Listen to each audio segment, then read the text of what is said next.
Okay, तो अब हम बात करेंगे मेंडल के एक्सपेरिमेंट्स की। ठीक है, हमने देखा उन्होंने कंट्रास्टिंग पेयर्स लिए और उनकी क्रॉस ब्रीडिंग कराई।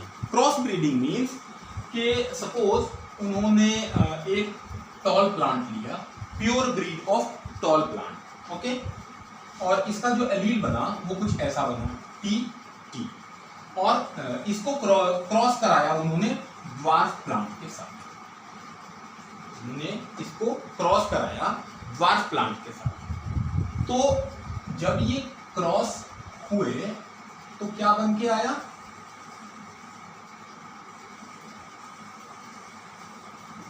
ऐसे प्लांट। ठीक, क्या हुआ? एक कैरेक्टर फादर एंड से, एक कैरेक्टर मदर एंड से, और ये इसका एलील है।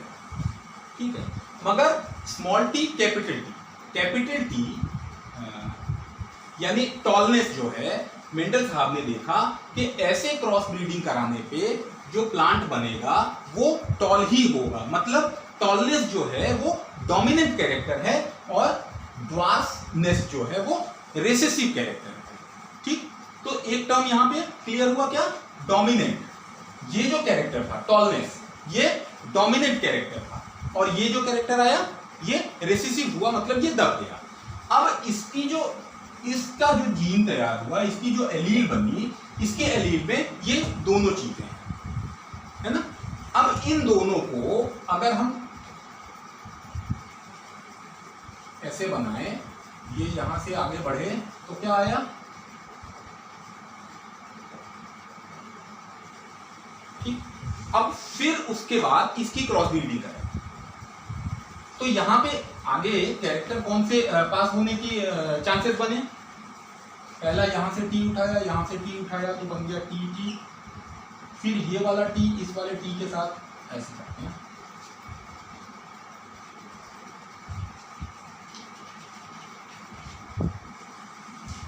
टी टी और टी टी, ये और ये निकल के आए तो बनाया टी टी, और यहां पर ये वाला टी और ये वाला टी निकल के आए तो बनाया टी और टी।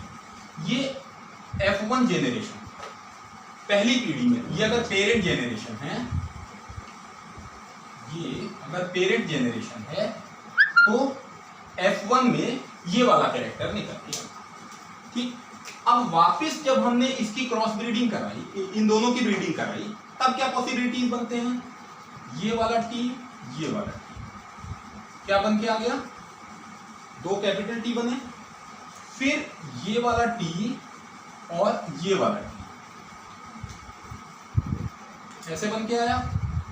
फिर वापस से इस वाले टी के साथ चलते हैं, ये टी इस टी के साथ मिला तो क्या बनाया? टी टी, ओके, और फिर ये टी इस टी के साथ मिला तो क्या बनाया? Small T small. ठीक है, इसको हम जब लिखते हैं तो कैपिटल लेटर को पहले लिखते हैं। ठीक, तो क्या निकल के आया? T T, capital T capital T, capital T small T, capital T small T और स्मॉल टी स्मॉल टी। अब ये जो प्लांट है इसमें दोनों कैरेक्टर जो हैं वो डोमिनेंट है, तो ये प्लांट कैसा बना? टॉल बना। यहां पे एक डोमिनेंट है, एक रिसेसिव है, तो जो डोमिनेंट है वो ही शो करेगा बाहर अपने आप को, तो ये वाला प्लांट भी बना टॉल। और फिर इसके कैरेक्टर यहां भी एक डोमिनेंट कैरेक्टर है तो वही दिखाई देगा बाहर, यानी प्लांट बनेगा टॉल। लेकिन यहां दोनों रिसेसिव हैं, इस केस में प्लांट ये जो बनेगा ये बना ड्वार्फ। ठीक है, तो on the basis of this experiment Mendel साहब ने ये देखा कि 75:25 यानी 3:1 का रेशियो बनता है। उन्होंने कहा कि दो प्योर ब्रीड अगर हम ले बिल्कुल कंट्रास्टिंग कैरेक्टर्स का और उनकी क्रॉस ब्रीडिंग कराई जाए तो F2 जेनरेशन में जो कैरेक्टर्स होंगे वो इस तरह से दिखाई देंगे। इस तरह से जो डोमिनेंट कैरेक्टर होगा 75% हिस्सा लेगा और 25% जो है वो रिसेसिव अपनी जगह लेके चले। ठीक है, तो इसके आधार पे फर्दर एक्सपेरिमेंट्स करने के बाद उन्होंने कई सारे मोनोहाइब्रिड और डाईहाइब्रिड, यहाँ कुछ टर्म्स आएंगे तो वो टर्म्स भी हमको सीखना पड़ेगा। जैसे अभी बात करते हुए हमने देखा था एलील। एलील क्या है? ये कैपिटल टी स्मॉल टी वगैरह करके हमने एलील की बात कर ली। फिर ये मोनोहाइब्रिड और डाईहाइब्रिड, ये कुछ टर्म्स हैं। Before going ahead forward we have to discuss these words first. Okay, तो पहले हम देखते हैं कि इन वर्ड्स से उनके मतलब को और उसके डेफिनेशन को समझने की कोशिश करें। सेक्सुअल रिप्रोडक्शन में पेरेंट्स से ऑफस्प्रिंग तक जो कैरेक्टर्स आते हैं वो कैसे आते हैं? कौन सी ऐसी चीज है जो यहाँ से पेरेंट से लेकर के ऑफस्प्रिंग तक मैसेज को पहुंचाती है? जैसे आपने पढ़ा होगा ना कि बिल्ली का बच्चा बिल्ली ही होता है, आम के शीट से आम का ही प्लांट बनता है।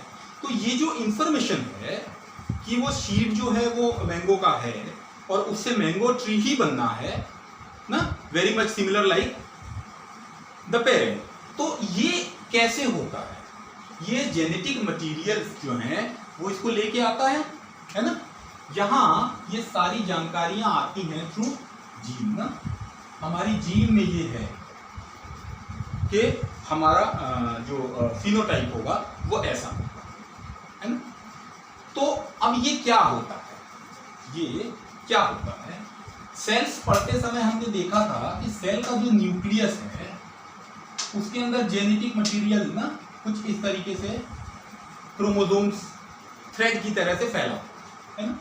जब मिटोसिस होता है, सेल डिवीजन का टाइम आता है, तब ये खुद को अरेंज करता है। इसको हम आगे बढ़ा करके देखें तो ये कुछ इस तरह का स्ट्रक्चर दिखाता है ना, कुछ इस तरह का स्ट्रक्चर दिखाता है। इसको हम लोग क्या कहते हैं? हम लोग कहते हैं डीएनए, क्रोमोसोम्स। ये सारे टर्म्स जीन, डीएनए और क्रोमोसोम्स, ये सारी चीजों को समझना यहाँ पे बहुत जरूरी होता है। तब जा करके